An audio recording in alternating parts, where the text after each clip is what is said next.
Kepergian orang tersayang untuk selamanya seperti sang buah hati misalnya, tentu tak satu pun yang menghendakinya. Betapa tidak, keceriaan dan keriangan yang selama ini menghiasi sosok sang anak akan selalu teringat dan tak mudah untuk dilupakan. Seperti yang dialami oleh ketiga ibu rumah tangga di Batam, Kepulauan Riau berikut ini. Mereka harus merelakan kepergian sang buah hati yang tenggelam di danau saat jam pelajaran sekolah berlangsung. Atas kejadian tersebut, mereka para orang tua korban lantas menyalahkan pihak sekolah yang seharusnya menjadi wali bagi anak-anak mereka selama berada di lingkungan pendidikan. Bagaimana kisah selengkapnya pemirsa? Di Balik Tabir akan menyuguhkan kisahnya untuk Anda.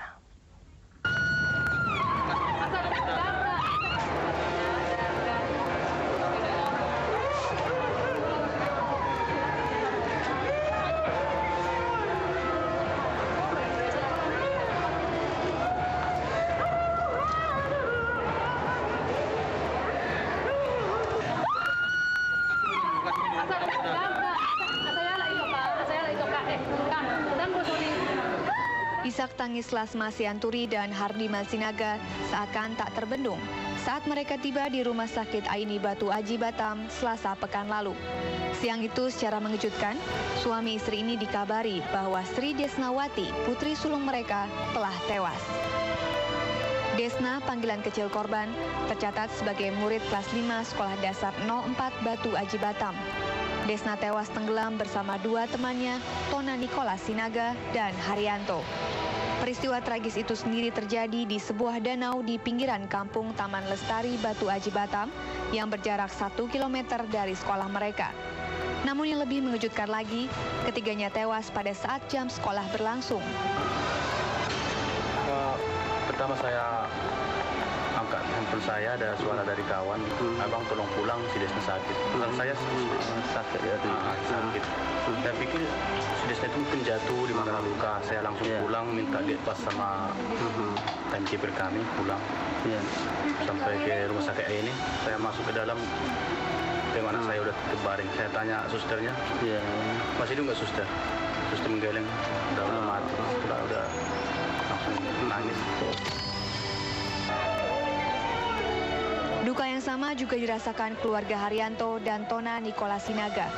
Di rumah sakit, saat jasad 3 bocah malang itu disemayamkan, Lin Hangsyam, ayah Haryanto, tak henti-hentinya meratapi kepergian sang buah hati yang menurutnya sangat tidak wajar ini. Dan hingga kini, meski ketiga korban sudah dikebumikan di tempat pemakaman umum Seit Temiang Batam, namun rasa duka itu belum juga bisa sirna. Yusni Dardi dan Liston Sinaga, orang tua Nikolas, saat ditemui di rumahnya di Komplek MKGR Batu Aji Batam, tampak masih sangat terpukul. Ditambah lagi 3 hari setelah tewasnya Niko, ibu dari Yusnidar juga meninggal dunia akibat sakit parah yang dideritanya. Begitu beratlah cobaan aku ini. Baru kemarin aku kehilangan, ini dah kehilangan lagi. Jadi aku tuh nggak bisa menangis pun udah kering jadinya air mata ini, nggak bisa lagi. Cuma hatiku ini aja lah yang hancur jadinya. Di mata Liston dan Yusni Darni, orang tua Nikolas, korban adalah anak yang baik dan tak pernah melawan ataupun membantah setiap perintahnya. Ya, anak itu anaknya penurut, anaknya baik. Dan tapi kita suruh pun dia sudah melakukan pekerjaan apa yang dapat dikerjakannya. Kemudian dia mempunyai bakat-bakat yang istimewa. Seperti apa, Bang? Seperti dia punya bakat melukis, menggambar. Dan itu pun saya menaruh harapan di situ, di bakatnya itu. Selalu anak ini ya orangnya baik, nggak banyak apa. Pergi pun saat kemarin dia sekolah, aku nggak sempat nengok karena mau berangkat. Terus kadang di sini selalu kalau dia di rumah nih Pak, dia pulang sekolah duduknya di teras sana. Ini kursinya di situ terus lukis. Sementara itu di tempat terpisah yakni di Kafling Kibing, kawasan belakang Putri 7, Lasma Sianturi, ibu kandung Desnawati, masih terlihat sering menatap kosong setiap teringat putri kesayangannya. Memang anakku ini sifatnya laki-laki, tak ada sifatnya perempuan. Yang Ibu Teringat sekali. Apa Bu yang Ibu teringat? Yang paling teringat saya, yang lucu anakku gitu, ini. yang unik. Di waktu saya sakit, begitu pekerjaan di rumah ini, anakku itu yang ngerjakan. Begitu banyak kain bertumpuk di kamar mandi, kotorkan semuanya baju-baju kami. Dia yang mencuci. Nangis aku nih anakku itu sendiri. Nangis. Hal yang kita ingat, anaknya baik, artinya pengertian. Kalau dia minta sesuatu itu, kalau kita udah bilang kita miskin, nak, saya belah. Nanti bapak ada uang, kita belikan. Itu langsung mengerti. Peristiwa tenggelamnya 3 murid sekolah dasar pada saat jam sekolah berlangsung ini sedikit banyak menimbulkan polemik. 2 keluarga korban pun langsung mengejar pihak sekolah untuk meminta pertanggungjawabannya. Namun pihak sekolah yang ditemui malah membela diri dan balik menuding anak-anak tersebutlah yang bandel dan susah diatur. Bisa silaturahmi kan kita tahu ada informasi anak-anak ini tenggelam gitu kan. Dan silaturahmi dia tempat gotong royong sama olahraga sama kesenian dari ya diadakan. Silaturahmi tak sempat lagi karena ada berita ini. Kalau saya bilang, kalau saya pergi sana tak jauh-jauh.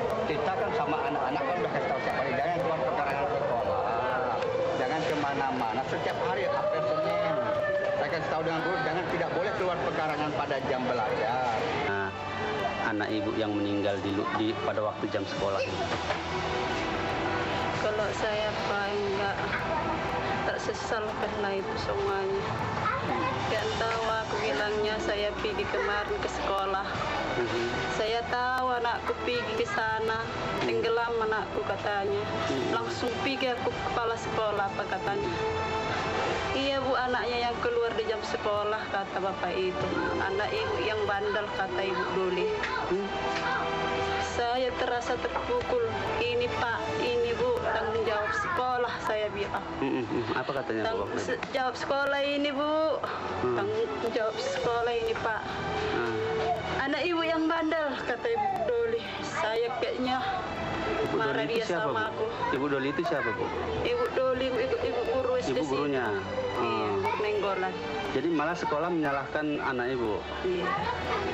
Kenapa pergi anak-anak ke sana? Sampai ke sana jauh nggak kelihatan perhatikan anak saya. Anak-anak saya semua tenggelam 3 orang dari sekolah ini, aku bilang. Tidak mengetahui anak-anaknya lagi kemana-mana. Masa sekolah memang saya masih mikir-mikir, dalam hati saya memang saya harus nuntut itu.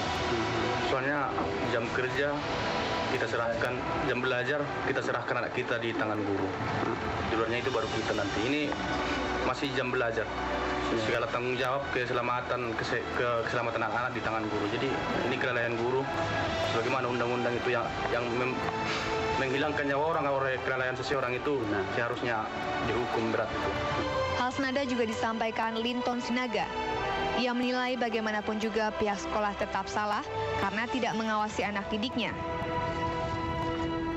Hanya saja ia merasa tidak berguna memperpanjang kasus ini dan hanya berharap pihak sekolah bisa mengambil hikmah dari peristiwa tersebut. Memang dalam hal ini pihak sekolah sudah salah karena nggak mengawasi anak didiknya. Tapi mereka pun yang merasa ikut berduka cita, mereka pun sudah menunjukkan duka cita yang dalam. Dan saya pun merasa untuk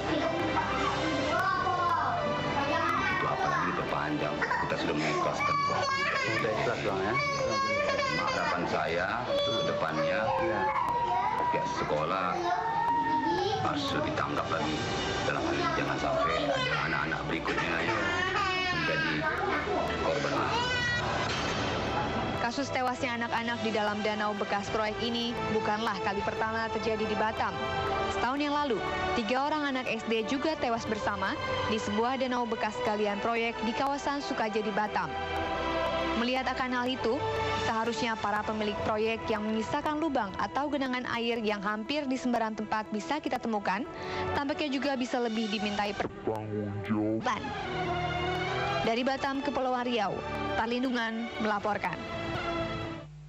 Pemirsa, kejahatan tak selalu berawal dari niat jahat, tapi kejahatan tetaplah sebuah kejahatan.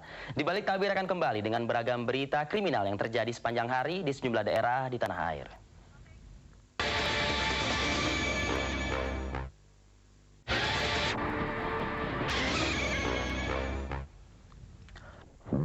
Berikut kami hadirkan rangkaian berita kriminal yang terjadi sepanjang hari dari sejumlah wilayah di Nusantara. Semuanya kami rangkum dalam segmen Kilas Kriminal.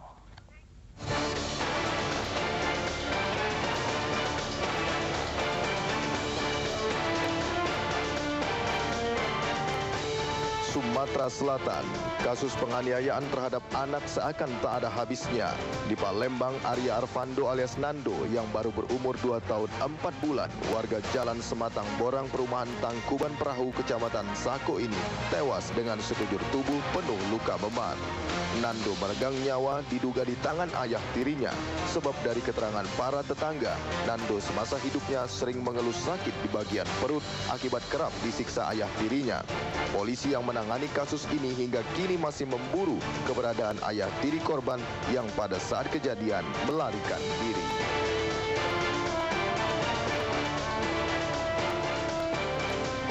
Jawa Barat, ibu muda warga kampung Cibitung, Cibeber, Cianjur ini tak dapat berbuat banyak saat diamankan petugas kepolisian. Tersangka ditangkap karena terbukti dan mengaku telah membunuh bayinya sendiri dengan cara membuangnya di perkebunan teh tak jauh dari rumahnya. Perbuatan nekat ini dilakukan lantaran dirinya kesal. Sang pacar yang seharusnya menjadi ayah dari bayi tersebut enggan bertanggung jawab.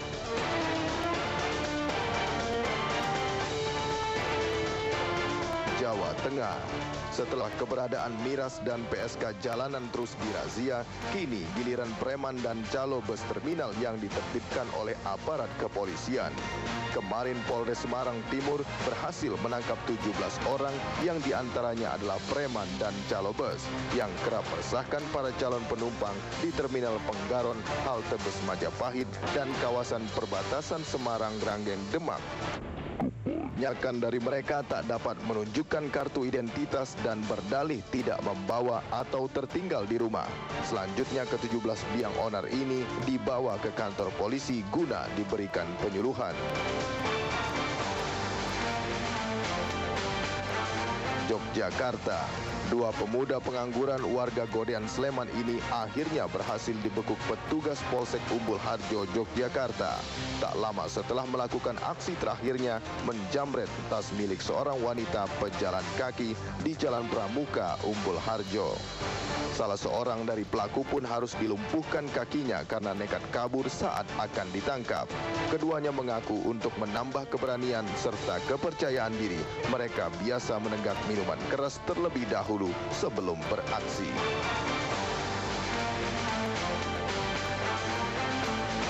Kalimantan Timur, di tengah umat Islam menjalankan ibadah puasa, ternyata di tepian Mahakam mulai dari Jalan Gajah Mada hingga Jalan Marta Dinata, Kota Samarinda masih saja banyak ditemukan warung remang-remang lengkap dengan para wanita kerja seks komersial. Hal ini membuat petugas Satpol PP Kota Samarinda harus lebih giat lagi menertibkannya. Hasilnya puluhan PSK yang mayoritas wajah-wajah lama serta seorang germo diamankan petugas. Sedangkan untuk pemilik warung remang-remang akan dikenai sanksi penyitaan barang dagangan hingga sanksi administratif lainnya.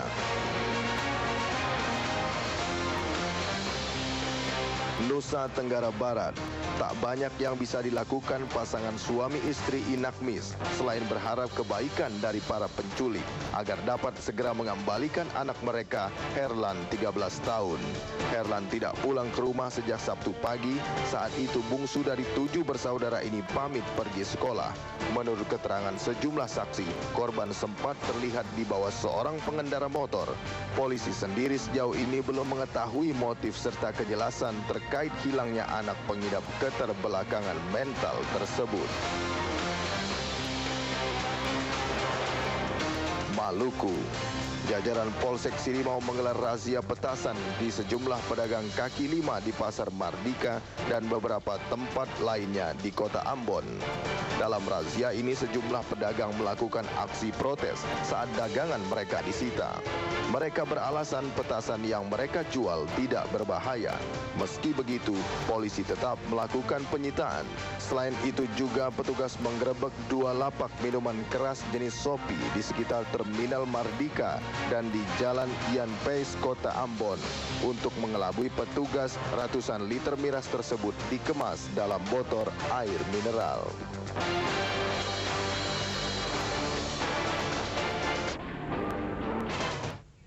Informasi tadi juga sekaligus mengakhiri perjumpaan kita hari ini. Besok siang kami akan kembali masih dengan sejumlah kisah dan cerita di balik kejahatan lainnya.